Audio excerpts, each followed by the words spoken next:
श्री शिवाय नमस्तुभ्यम फ्रेंड्स। तो कैसे हैं आप सब? आई होप आप लोग अच्छे होंगे और मैं भी अच्छी हूं। और ये मेरा संडे का ब्लॉग है। तो यहाँ पर मैं उठ चुकी थी और मैं आपको बाहर का दिखा दूं। अभी टाइम हो रहा है 6 बज रहे थे, 5:30 बजे मैं उठी हूँ और बस ये 6 बजे यहाँ पर आज मैं भी थोड़ा सा लेट उठी हूँ क्योंकि ये आज था संडे। तो बच्चे अभी सो रहे हैं और बस यहाँ पर मैं लग गई थी थोड़ा सा योगा करने के लिए। योगा करने से क्या है, आपका सिर्फ फिजिकल नहीं मेंटल हेल्थ भी आपका अच्छा रहता है। और मेरे सर में दर्द होता है, मतलब माइग्रेन जैसा, तो इस वजह से यहाँ पर मैं थोड़ा सा एक्सरसाइज कर लेती हूँ। ज़्यादा तो नहीं करती हूँ, 10-15 मिनट यहाँ पर मैं कर लेती हूँ क्योंकि ज़्यादा टाइम नहीं निकाल पाती हूँ।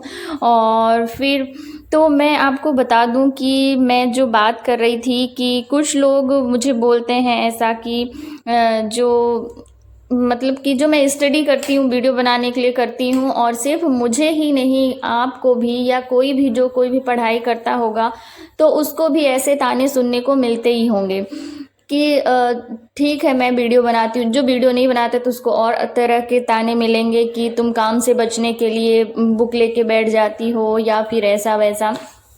मतलब कि हमें ऐसा कोई भी इंसान नहीं है जिसको ताने ना मिलते हों या कोई उसे कुछ कहता ना हो। और मेन तो जो हमारे अपने होते हैं ना, वो ही हमारा मोरल डाउन करते हैं। तो जब कभी ऐसी बातें हम सुन लेते हैं ना, तो हमें थोड़ा सा बुरा तो लगता है, बट हमें अपने आप पे कंट्रोल रखना है। और ऐसी छोटी छोटी बातों का इन्हें हम छोटी बातें कहेंगे और इन्हें छोटी बात ही समझ करके हम भूल जाएंगे। क्योंकि अगर हम ऐसी बातों पर ध्यान देने लगेंगे तो फिर हम अपने टारगेट पर, अपने एम पर यहाँ पर कंसंट्रेट नहीं कर पाएंगे। इसलिए लोग तो कहेंगे ही, अपने भी कहेंगे, बाहर के भी कहेंगे, सभी लोग कहेंगे। तो हमें उस पर ध्यान नहीं देना है, हमें अपने पर ध्यान देना है। हमें ये सोचना है कि लोग हमारे बारे में क्या सोचते हैं, हमें ये नहीं सोचना। हमें ये सोचना है कि हम अपने बारे में क्या सोचते हैं। तो आप किसी से उम्मीद ही मत करो, क्योंकि अगर आप उम्मीद करोगे और फिर वो वैसा नहीं करेगा तो फिर आपको तकलीफ़ होगी। तो आप उम्मीद ही मत करो कि कोई आपका सपोर्ट करेगा, और कोई आपका सपोर्ट करेगा भी तो कब तक करेगा। और शादी के पहले तो चलो सब लोग सपोर्ट करते हैं, लेकिन उसके बाद और फिर अगर आप कई बार असफल हो चुके हैं तो फिर तो मुश्किल है कि कोई आपका सपोर्ट करे। तो आप अपनी रिस्पॉन्सिबिलिटी को अच्छे से निभाते जाएं, जो भी आपकी रिस्पॉन्सिबिलिटी है, घर का काम, बच्चे और सब, वो निभाते हुए और खुद पर भरोसा रखें और अपने स्टडी के लिए टाइम निकालते रहें। और अगर कोई आपका सपोर्ट नहीं कर रहा लेकिन आपको रोक भी तो नहीं रहा है, आपके लिए यही बहुत है। मतलब कि अगर आप जो काम कर रहे हो उसमें ये नहीं बोल रहा वो कि नहीं तुम ये मत करो, ऐसा भले सपोर्ट नहीं कर रहा कोई बात नहीं, तो हमारे लिए यही बहुत है। और ये तो बनी बात है कि अगर आप शादी के बाद, बच्चे होने के बाद और इतनी एज होने के बाद यहाँ पर आप पढ़ाई करना चाहेंगे तो आपके रास्ते में सिर्फ मतलब कि टाइम निकालना ही आपके लिए परेशानी नहीं, और बहुत सारी परेशानियाँ हैं जो आपके सामने आएंगी। और ऐसी बातें तो आपके सामने आएंगी ही।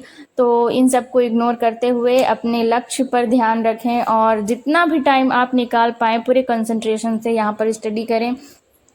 और यही मैं करने वाली हूँ अभी। तो बस ये देखिए, यहाँ पर मैंने चाय और पानी वगैरह पी करके यहाँ पर मैं बैठ गई थी पढ़ने के लिए। और अभी बच्चे सो रहे हैं तो मैंने सोचा कि चलो आज संडे है, कुछ देर इनको सोने दें। डेली तो जल्दी ही उठ जाते हैं। तो यहाँ पर मैं जैसे 6 बजे उठी थी, 7 बजे तक मेरा योगा, चाय पानी यहाँ पर हो गया और 7 बजे मैं बैठ गई हूँ। और अब सोच रही हूँ कि जब तक बच्चे नहीं उठेंगे, जब तक बच्चे सोते रहेंगे, तब तक मैं यहाँ पर पढ़ लूँगी।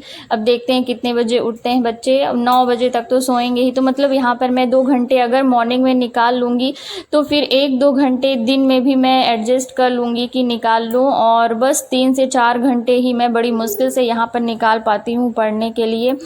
और फिर नाइट में तो जल्दी मतलब कि होमवर्क भी कराना रहता है, बच्चों को बहुत सारे काम होते हैं, तो यहाँ पर ज़्यादा टाइम तो नहीं निकाल पाती हूँ। बट कोशिश करती हूँ कि 3 से 4 घंटे निकाल लूँ। और 3 से 4 घंटों में मैं अभी यहाँ पर अपने सब्जेक्ट जो कोर्स है मेरा, उसी को मैं कंप्लीट कर रही हूँ। अभी रिवीज़न थोड़ा बहुत कर लेती हूँ, बाकी अभी मेरा पूरा फोकस यहाँ पर अभी मेरा अपना सिलेबस ही कंप्लीट करने में है। क्योंकि एक बार मैं सब कुछ देख तो लूँ कि हाँ क्या है, कैसा है, और यहाँ पर मैं नोट्स भी बनाते जा रही हूँ साथ साथ में, क्योंकि नोट्स बनाने का आपको फ़ायदा होता है, आपका लिखा हुआ आपको बहुत जल्दी रिवाइज़ करने में मतलब आसानी होती है और बहुत जल्दी याद भी होता है खुद का लिखा हुआ। और फिर आप अपने हिसाब से लिख लेते हैं, जैसे आप क्लासेस अटेंड करते हैं फिर अपने हिसाब से लिख लेते हैं, उसमें ज़्यादा टाइम भी नहीं लगता। क्योंकि अगर 1 घंटे का यहाँ पर आप क्लास अटेंड कर रहे हैं तो 1 घंटे में आपको स्किप भी नहीं करना पड़ता। और मैं यहाँ पर थोड़ी स्पीड बढ़ा करके, जैसे नॉर्मल से 1.5 स्पीड करके यहाँ पर देखती हूँ, तो मैं नोट भी कर लेती हूँ। और जो मेरी क्लास है वो जैसे 51 मिनट की रहती है, तो यहाँ पर 50 मतलब कि 45 मिनट ऐसे 50 मिनट मतलब ऐसे करके यहाँ पर मेरा कंप्लीट भी हो जाता है, मतलब 1 घंटे से पहले यहाँ पर कंप्लीट हो जाता है। तो यहाँ पर मतलब कि नोट्स बना लेना तो ज़्यादा सही रहता है कि रिवाइज़ करने के लिए आपको आसानी होगी। और बस यहाँ पर देखिए मैं यहाँ पर रिवाइज़ कर रही थी, क्योंकि जब मैं यहाँ पर वीडियो शूट करती हूँ तो इसी फ़ोन से मैं क्लास भी लेती हूँ और इसी से वीडियो शूट भी करती हूँ। तो जब भी मैं शूट करती हूँ तो यहाँ पर मैं रिवीजन कर लेती हूँ और 4 से 5 मिनट का यहाँ पर मेरा स्टडी वाला वीडियो रहता है। तो इतने में मैं 1-2 टॉपिक यहाँ पर रीड कर लेती हूँ, तो मतलब ऐसा लगता है कि हाँ ये मेरा नया सा हो गया है। क्योंकि जो आप पीछे भूलते जाते हैं ना, तो ऐसा लगता है कि वो भूल गया है। तो बस यहाँ पर मैं थोड़ा सा रिवाइज़ कर रही थी और अभी मैं 4 टॉपिक ही मेरे यहाँ पर चल रहे हैं अभी, तो बहुत। तो ये देखिए यहाँ पर मैं रिवाइज़ कर रही थी न्यूट्रिशन एंड हेल्थ में, यहाँ पर जो वैक्सीनेशन वाला टॉपिक है ये मैं यहाँ पर रिवाइज़ कर रही थी। तो चलिए आप भी मेरे साथ साथ रिवाइज़ कर लीजिए। तो ये देखिए नेशनल इम्यूनाइजेशन जो प्रोग्राम है, राष्ट्रीय टीकाकरण कार्यक्रम, तो इसकी शुरुआत सबसे पहले 1978 में हुई थी। और ये जो था देखिए 16 मार्च को राष्ट्रीय टीकाकरण दिवस मनाया जाता है। और ये जब 1978 में स्टार्ट हुआ था तब इसका नाम टीकाकरण का विस्तारित कार्यक्रम था और ये कुछ शहरों में ही लागू किया गया था जहां ज़्यादा बीमारियां थीं। फिर 1985 में यह सार्वभौमिक टीकाकरण कार्यक्रम के रूप में पूरे देश में लागू हो गया। फिर 1992 में ये शिशु उत्तरजीविका और सुरक्षित मातृत्व कार्यक्रम का हिस्सा रहा। और 1992 में जो राष्ट्रीय टीकाकरण कार्यक्रम था इसका हिस्सा ही था। और 1997 में ये राष्ट्रीय प्रजनन एवं बाल स्वास्थ्य कार्यक्रम का हिस्सा था। फिर ये देखिए यहाँ पर 1 मई 2013 को राष्ट्रीय शहरी स्वास्थ्य मिशन का ये हिस्सा बना। और 2013 में NRHM और NUHM मतलब कि राष्ट्रीय ग्रामीण स्वास्थ्य मिशन और राष्ट्रीय शहरी स्वास्थ्य मिशन को दोनों को मिक्स कर दिया गया 2013 में। और वर्तमान में भी अभी ये जो राष्ट्रीय टीकाकरण कार्यक्रम है इसी का हिस्सा है। मतलब कि जो राष्ट्रीय टीकाकरण कार्यक्रम है अलग से कभी नहीं रहा, कभी मतलब किसी न किसी कार्यक्रम का हिस्सा रहा है। फिर ये देखिए यहाँ पर वैक्सीन है, 3 टाइप्स की होती हैं, एक लाइव वैक्सीन, किल्ड वैक्सीन और ये एक इंड्यूस्ड वैक्सीन। तो देखिए फिर यहाँ पर ये लाइव वैक्सीन है। लाइव वैक्सीन में क्या होता है, वीक वायरस होता है और इसमें कौन कौन से वैक्सीन आते हैं आप यहाँ पर देख सकते हैं, OPV, BCG, typhoid, chicken pox, measles, mumps और रूबेला। फिर किल्ड वैक्सीन में जिसमें जो वायरस होता है डेड वायरस का यूज किया जाता है। इसमें देखिए IPV, hepatitis AB, rabies, influenza को वैक्सीन हैजा। फिर टॉक्साइड वैक्सीन में देखिए टिटनेस, डिप्थीरिया, ये बोटुलिनम एसिड।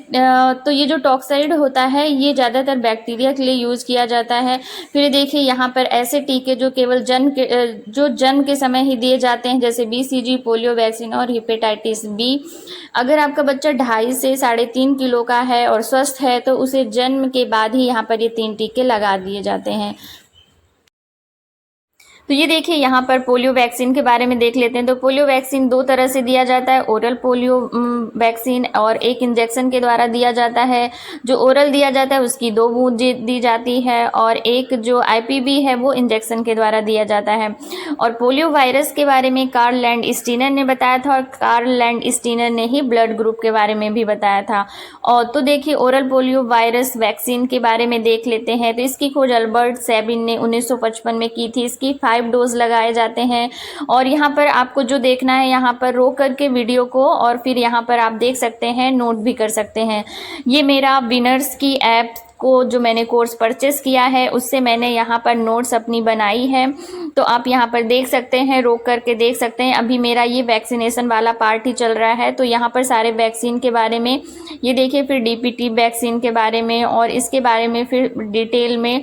और ये MMR, खसरा, गलसुआ, ये जो है 3 जो ट्रिपल वैक्सीन होती है MMR, ये MMR और DPT ट्रिपल वैक्सीन है, इनके बारे में। फिर ये यहाँ पर ये जो जापानी इंसेफ्लाइटिस होता है ये हमारे ब्रेन को इफ़ेक्ट करता है, ये उसके बारे में यहाँ पर है।